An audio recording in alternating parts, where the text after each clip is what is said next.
নমস্কাৰ GM mixer অন্য এটা ভিডিঅ'লৈ মই গীতাশ্ৰীয়ে আপোনালোক সকলোকে স্বাগতম জনালোঁ। এইকেইজোপা ৰেইন লিলি কিমান ধুনীয়াকৈ ফুলিছে দেখিছেনে? এইজোপা হ'ল হোৱাইট নয়নতৰা, এইজোপা হ'ল পিংক বাগানভেলিয়া। এইজোপা বছৰত 3বাৰমান ফুলে। ইমান ধুনীয়া দেখিছেনে?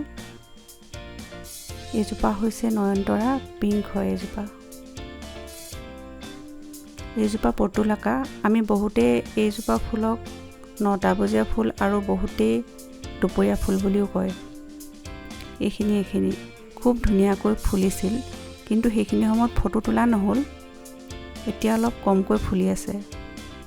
আপোনালোকে থাম্বনেইলখন দেখি গম পাইছেই চাগে আজি মোৰ ভিডিঅ'টো কিহৰ ওপৰত হ'ব। এইখিনি হৈছে ক্ৰিচেন্থেমামৰ কাটিং। এইখিনি মই 15 দিনমানৰ আগতেই লগাইছিলোঁ।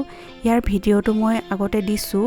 আপোনালোকে যদি চোৱা নাই, মই লিংকটো দি দিম ডেছক্ৰিপশ্যন বক্সত, আপোনালোকে চাই ল'ব পাৰিব। এইখিনি এতিয়া ৰিপৰ্টিং কৰা টাইম হৈ গৈছে। এতিয়া মই ইয়াক ৰিপৰ্ট কৰিম। এয়া মই টাব লৈছোঁ। টাবটো এতিয়া তলটো ফুটা কৰি ল'ম।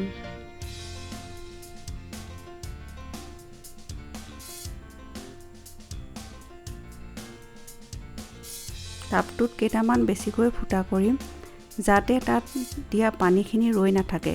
সহজতে যাতে পানীখিনি ওলাই যাব পাৰে তেনেকৈ ফুটা কৰিম। এয়া দেখিছেনে মই কিমান ফুটা কৰিছোঁ?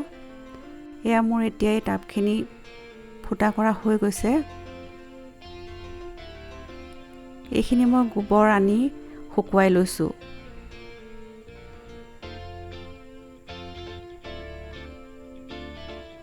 গোবৰখিনি ভালকৈ শুকাব লাগে।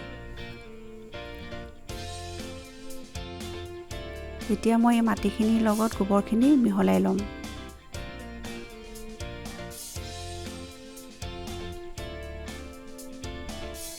এতিয়া ভালকৈ গোটেইখিনি মিক্স কৰি ল'ম।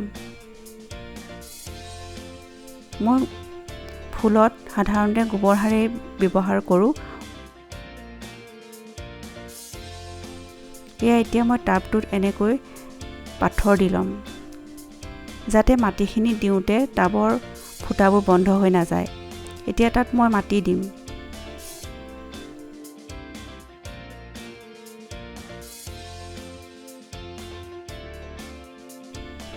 এতিয়া মই কাটিং এটা উলিয়াম। খুব সাৱধানে উলিয়াব লাগে, যাতে তাৰ শিপাবিলাক বেয়া হৈ নাযায়। এয়া দেখিছেনে? ৰুটিং হৰম'ন নিদিয়াকৈ ইমান ধুনীয়াকৈ শিপা ওলাইছে। এতিয়া ভালকৈ তাক ৰুই দিম আৰু গুৰিটো হেঁচি দিম। এয়া দেখিছেনে প্ৰত্যেকজোপাতে কিমান ধুনীয়াকৈ শিপা ওলাইছে। এয়া মোৰ কেইবাটাও পুলি ৰোৱা হৈ গৈছে। এতিয়া এইখিনিত মই পানী দিম। পানী এনেকুৱাকৈ দিব লাগে যাতে মাটিখিনি ভালকৈ ভিজে। এতিয়া মই আৰু কেইটামান কাটিং লগাম। এতিয়া আগবোৰ কাটি লৈছোঁ।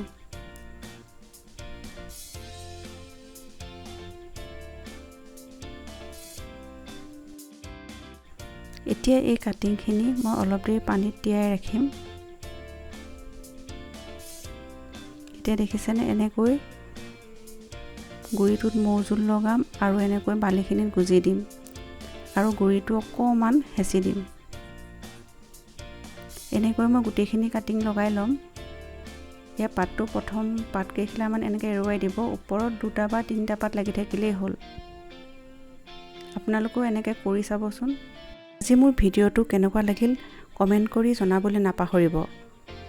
লগতে লাইক কৰিব, শ্বেয়াৰ কৰিব আৰু নতুনকৈ অহা ভিউৱাৰ্ছসকলে প্লিজ মোৰ চেনেলটো ছাবস্ক্ৰাইব নকৰাকৈ নাযাব। পুনৰ নতুন এটা ভিডিঅ' লৈ আহিম। ধন্যবাদ।